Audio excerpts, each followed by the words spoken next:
annabi alaihi a ƙasan nan za a farfada masa maganganu ko mutane su goyi da baya saboda kungiyanci.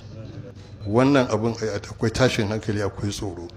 Duk karar da Allah yake wa ƙasar nan in aka ci gaba da wannan wallahi zai janye mata. Da yanda zakatan musulmi suka dau annabi alaihi a yau abin takeici ne. Aka yi tambaya ba in dai Allah ne akan annabi alaihi wallahi ba zai kyala kowa ba.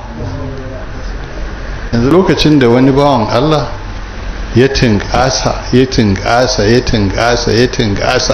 ya ga ya gawurta, tsautsayi ya jawo shi yana jawabi cewa zai gyara kabarin Jamal Abdul Nasir na Misra, shine shugaban Hizbul Ba'as, ya gyara kabarinsa, ya sa alati, ya kashe kudi a jama'a su ga saboda kawata shi su dinga zuwa ziyara, sai ce kamar yadda suke zuwa Madina. Yana yin wannan Dr. Abdulhamid Kish ya ce ka fa tsokanin Allah, in dai a alam ne ko a ina shi kaɗai Allah ya sani, shi kaɗai ya ce ka tsokane shi ran da zai waiwaye ka babu wani fili wala sama wala ƙasa wala duniya wala lahira da zai karɓe ka gurin Allah. Kuma hakan aka sai da aka shigar 11 da isa shi a gaban me ya faru, duk abin da yake takama sai da ya ruguje shi kuma ya mutu a wulakanci, kuma aka ɓadda kabarinsa ba a san inda kabarinsa ya fiye yau.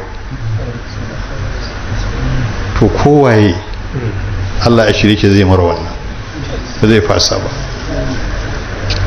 In ka ga mutum ya kai to bai waiwaye shi ba tukun, kuma zai waiwaye shi.